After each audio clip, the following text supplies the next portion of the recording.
Imagine one morning you wake up to headlines so explosive that all your preconceptions about a celebrated actor instantly crumble. Now picture those headlines revealing a hidden side to Tom Hanks, the beloved star known for sincerity, wisdom, and the warm smile that has graced countless screens. What if he concealed a story so unexpected, so deeply transformative, that it would overshadow even the largest accolades of his illustrious career? You are about to uncover the astonishing truth behind a chapter of Tom Hanks's life that virtually no one has dared to explore.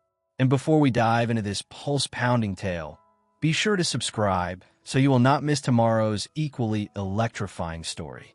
Scene 1. Tom Hanks was not always the towering icon of kindness and stability that the world idolizes. He grew up in a patchwork of cities, trailing behind his father's search for better opportunities. Life was not marked by red carpets or paparazzi, but by frequent relocations, cramped apartments, and the daily shuffle to adapt to new schools. Like many kids his age, he took solace in daydreams that would eventually ignite an insatiable curiosity about theater and cinema. He first encountered the magic of stage performance in a community drama class, well before the world witnessed the star he would become. The dusty, splintered floors and budget lighting of that makeshift theater became his early kingdom. There, he discovered how effortlessly he could slip into another persona with a well-crafted line or a soulful glance. To him, acting was not just an art form, but a doorway to understanding the human experience. Hanks poured his loneliness, his yearnings, and the universal pains of adolescence into each role he tackled. Even then, as an unassuming teenager, he possessed a gift for empathy that set him apart, an almost uncanny ability to reflect the quiet hopes of those around him. Yet, early success did not pop out of thin air. For years, Tom accepted minor roles in small productions, some comedic, others a mix of existential searching. He honed comedic timing in local plays and learned how to elicit laughter with just a raised eyebrow or a perfectly timed pause. If he felt that audiences connected with him, no matter how tiny the venue, he considered it a success. Outside these performances, however, personal life remained equally transient. Eager to forge a meaningful career in Hollywood, he packed up once again, leaving behind the familiarity of smaller stages to chase the bright lights of Los Angeles.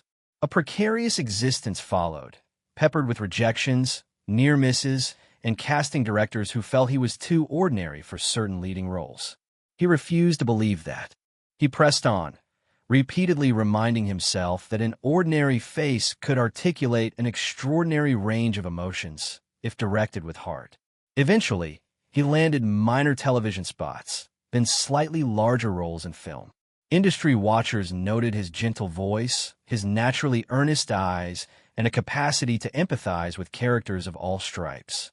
But while they recognized a certain charm, no one predicted the meteoric rise that lay just around the corner. And at the edge of all that hustle, Tom grappled with lingering self-doubt. Could he maintain authenticity in an environment fixated on constant reinvention? Though the world eventually came to love him for roles that embodied decency, contrasting sharply with the chaos often swirling in Hollywood, he internally battled the same insecurities that plague every rising star. A part of him sometimes craved a more adventurous film path, a chance to tackle edgier roles that would unearth deeper complexities. Another part worried that Hollywood might typecast him as perpetually virtuous. He did not want to be pigeonholed as the nice guy, but ironically, it was precisely that affable, down-to-earth persona that laid the foundation for his public image. Scene 1 ends on a reflective note. We witness a younger Tom Hanks stepping out of an old convertible late at night on a nearly deserted street in Los Angeles. He gazes up at a towering movie billboard, flickering in neon. Though he stands in the shadows, the faint glow paints determination on his face. He glances at a worn-out script in his hands and sighs, half in gratitude, half in trepidation. The city hums behind him, as if poised to give or devour his dreams at any moment. Scene 2 fame came in waves. Hits such as Big and Sleepless in Seattle transformed Tom into an emblem of warmth and sincerity. Fan mail piled in from across the globe, praising his seemingly effortless ability to make viewers both laugh and cry. Studio offers mushroomed overnight, each bigger and more lavish than the last. Directors vied for his time, producers demanded endless interviews, and the press singled him out as one of Hollywood's most bankable and genuinely likable actors. Yet amid the swirl of accolades and paparazzi flashes, a subtle fraying began behind the scenes. The easy smile he displayed for cameras sometimes vanished in private moments. After all, an unrelenting schedule of films, promotions, and personal obligations was bound to exact a toll, and Tom felt it keenly. Ever polite, he rarely pushed back on the wave of demands, wanting to be there for everyone: co-stars, media, fans, and family members who relied on him for moral guidance. That sense of duty wove itself so tightly into his persona that saying no hardly seemed an option. Then came a role that deeply unsettled him, although it captured the public's imagination from the moment it was announced. Billed as an emotional tour de force set against a historical backdrop, the script demanded levels of intensity beyond anything he had attempted before. While he recognized the potential for Oscar glory, he also realized how taxing it might be. Filming took place in challenging environments, sweltering heat, physically arduous stunts, and extended hours that tested his stamina. More impactful was the psychological weight of portraying a character embroiled in moral ambiguities. This was not the reassuring father figure or well-intentioned romantic lead fans had come to expect. Instead, it exposed a darker, more conflicted side. In the short breaks between shooting scenes, Tom wrestled with disquieting questions. Could he push himself to that emotional brink and come out unscathed? What if viewers rejected him in a role that challenged his affable image? A seasoned professional by then, he saw the intricacies of character work as both a craft and a potential trap. He was not sure if he was prepared for an audience response that might prove jarringly different from the usual outpouring of warmth. When the film wrapped, Tom returned to the public eye with an unusual air of reservation. Friends noticed a shift. He smiled at photo ops and gave heartfelt interviews, but his energy seemed reined in, his once boundless optimism replaced by cautious reflection. In private, he admitted to being haunted by the role. Portions of the character's anguish lingered in his psyche, far beyond the final day of shooting. Viewers, used to seeing him bounce effortlessly between comedic quirks and heartfelt sincerity, were unprepared for what was coming. On premiere night, the film was met with an explosion of critical acclaim. Magazines proclaimed it his greatest performance, celebrating how Tom Hanks had redefined his limits and shattered the boundaries of the typical nice guy persona. But that same adulation fanned the embers of internal conflict. He found himself at a crossroads. Should he embrace more provocative roles that exposed emotional rawness? Or should he retreat to safer territory that preserved the public's view of him as the comforting face of Hollywood? In the middle of that dilemma, old anxieties reawakened. Memories of his uncertain teenage years drifted into focus, reminding him that the industry had once dismissed him. He worried about the fleeting nature of stardom, about how swiftly fans and insiders might pivot to the next big thing. Despite his decades-long career, a piece of him remained that insecure kid peering up at neon movie posters. And while he had people in his corner, the unceasing demands and the swirling cyclone of fame left little room for quiet introspection. By the time he considered a short break to center himself, new offers had already flooded in. Directors pitched him scripts that combined the dramatic heft of his latest film with a vestige of the charm that made him universally adored. Publicists insisted it would be foolish to vanish when the world was at his feet. Early in his career, he might have enthusiastically lunged at these opportunities. Now, as rumors swirled about potential franchising and multi-film deals, he found himself momentarily paralyzed. The unstoppable momentum of show business threatened to drown out the quieter voice inside, the one that asked, "Where do you draw the line between your authentic self and the image the public consumes?" Scene 2 closes on a crowded press junket. Tom stands behind a podium, flashbulbs bursting in his face. A reporter asks him about future plans. Cameras zoom in, capturing the flicker of hesitation in his eyes. He recovers with a measured, gracious response, but the viewer senses an internal tension he can no longer fully mask.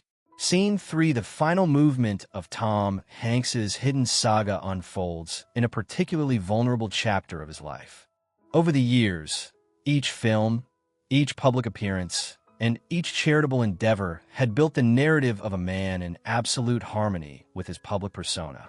But no one, not even the warmest figure in Hollywood, could avoid the shadows that lurk behind the lights.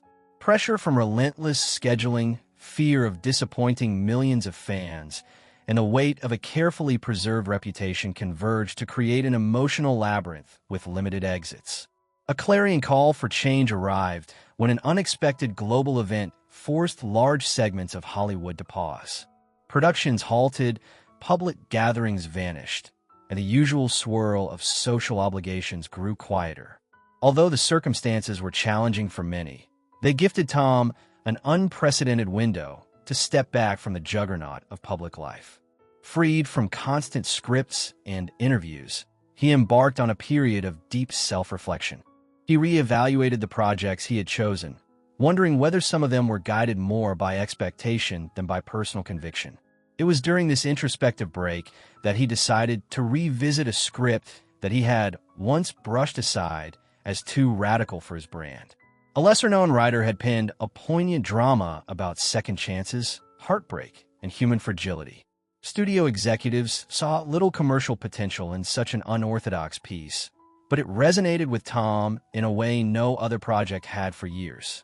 Perhaps now was the time to embrace that risk, to gamble on a narrative that laid bare not just the character's vulnerabilities, but also mirrored the complexities Tom had long concealed beneath his kindly public facade. Embarking on this film became a crucible of creativity and confession. Friends and colleagues noted how, for the first time in ages, Tom seemed liberated from the shackles of having to protect a certain image. Production values were modest, far removed from the grand sets and big-name casts that typically surrounded him. He poured himself into refining the script, shaping dialogue that mirrored a lifetime of personal reflection. Each day on set was a raw journey. He let himself appear flawed in front of the camera, eschewing the usual Hollywood illusions. The result was a performance so painfully honest that even the most jaded crew members found themselves struggling to maintain composure. Yet that level of emotional transparency did not come without cost. During some scenes, the rawness of the story tore at Tom's inner wounds, leaving him spent and teary-eyed. Once filming wrapped, he found himself grappling with an unusual blend of relief and trepidation. Relief that the film captured something real, trepidation over how audiences, long attached to his comforting presence, might react to seeing him stripped of the usual protective veneer. Critics loved to talk about reinvention, but he knew that transforming a decades-old public perception could prompt whiplash from fans who expected only pleasant, feel-good roles. The festival premiere approached, shrouded in anticipation. Journalists who received early screenings called it Tom's bravest work to date. Some admired the raw sincerity. Others were jolted by it, uncertain how to reconcile this new Tom Hanks with the figure they had admired for so long. For his part, he attended the premiere with quiet composure, hand in hand with those who stood by him. Applause erupted as the credits rolled, but the depth of silence that followed was even more profound, marking a collective moment where audience members absorbed the reality of what they had witnessed. The typical rush for paparazzi shots and autograph requests felt subdued. Instead, viewers shared glances of awe and emotional weight, as if they had witnessed not just a film, but a soul laid bare. Subsequent interviews became a platform for Tom to address how easy it is to lose oneself in the swirl of fame. With measured candor, he recounted how the drive to meet constant expectations nearly overshadowed his personal identity. Industry veterans found themselves rethinking their assumptions about him, seeing not just the beloved nice guy, but a multifaceted artist who, despite decades of success, was still willing to strip away every safety net in pursuit of honesty. In the end, the film performed modestly at the box office. It was never designed as a high-octane blockbuster. It carved out a fervent following, fans who celebrated its uncompromising portrayal of the human condition. And ironically, the very thing Tom had feared, viewer rejection, became a catalyst for deeper connection. Instead of turning away, many in the audience felt invited into a shared vulnerability. They recognized, in his portrayal, a reflection of struggles they had faced themselves. So closes Scene 3. A reflective Tom Hanks steps outside the theater into the warm hush of a midnight street. A small cluster of admirers stand a short distance away, but they do not mob him. Instead, they exchange quiet, knowing smiles. He returns the gesture with grateful eyes, as if acknowledging a bond forged through mutual recognition of life's dualities, shadow and light, triumph and heartbreak, all woven into the tapestry of one man's journey.